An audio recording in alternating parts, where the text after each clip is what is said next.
Koros didn't take long to get to, and Ben requested permission to dock, and they were given permission to do so by the royal family, given it was Ben that was requesting it. They let them dock at their castle to rest and resupply. The guards there were of course still ready for a fight just in case, and they were riding upon large beasts that Ben called Zibsons. He told them all to stand down. The guards and Ben's crew were on edge, but someone called out to them as a Tetramand with a missing arm walked over, along with a female Tetramand which Garlax seemed to have his eyes drawn towards, but he shook his head trying to focus. The Tetramand with the missing arm told the guards to stand down as these were their guests. Ben also told his crew to calm down as well. The Tetramand introduced himself as War Master Kor Redwind the 14th. And then told them that the female beside him was his daughter Luma. His daughter smiled and waved, but seemed to be drawn towards Garlax for a moment, but then turned her focus back towards the obvious group leader, that being Ben. Ben smiled, saying that it's been a long time, being casual with Kor as if they were old friends.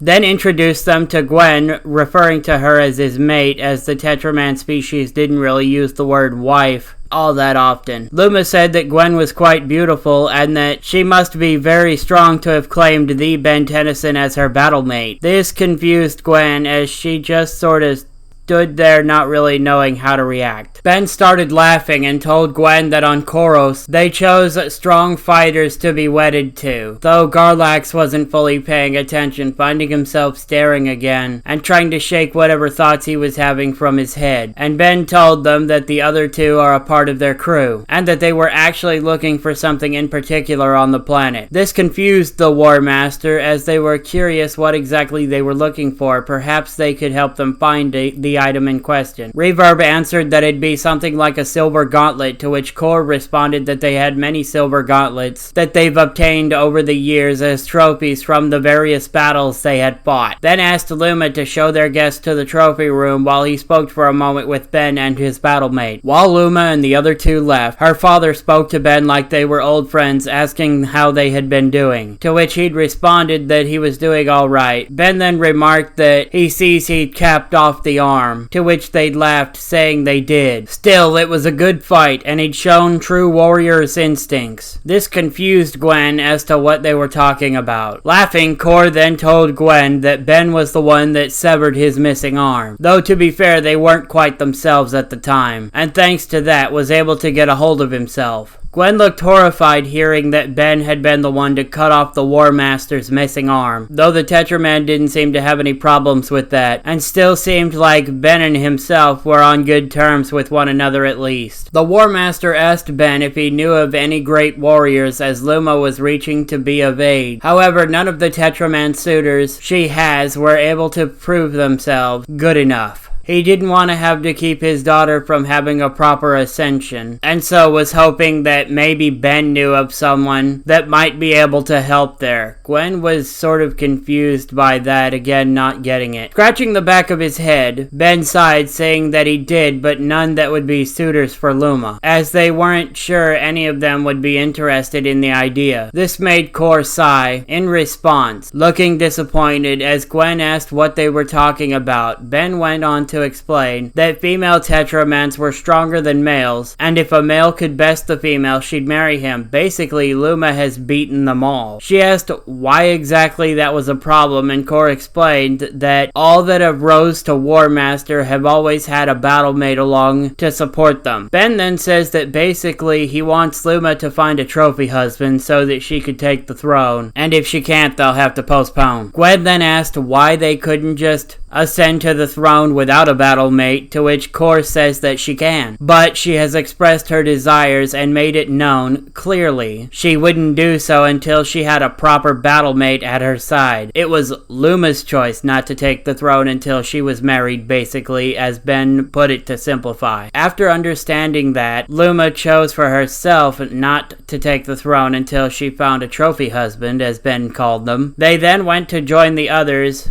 in the trophy room and asked if anything there was what they were looking for, but sadly Garlax had told them that none of them were the gauntlet they were after. Kor told them that they could rest there for the time being and continue their search after they've had their fill of the local cuisine, to which Ben agreed with, hearing their stomachs growl. They all were told to meet in the dining hall, and they would have a banquet prepared for them by the War Master, as Luma and Garlax looked at each other a little awkwardly and were about to say something, but then turned away, not really sure how to speak to one another. Ben took notice of how they were acting, but didn't say anything about it. The group were free to do whatever they wanted while the meal was being prepared, and Garlax asked Ben to teach him something. And with a nod, they went off to do that, with Reverb just sort of going along to watch, as Luma said that she wished to speak to Gwen for a moment about something important, and so they headed off too. Kor went to oversee the banquet being made in honor of their guests. They were all doing their own thing until the food was ready, and they all were heading off towards the main dining hall, and began to enjoy the food there. Gwen was making sure only to get stuff that she recognized and thanked them for their hospitality, with Ben saying thanks for the meal too. While they were enjoying the meal, something caught the eye of Garlax, and he got up from the table while excusing himself and began walking over to whatever he'd taken notice of, with Gwen telling him it's rude to just get up like that. But he says that it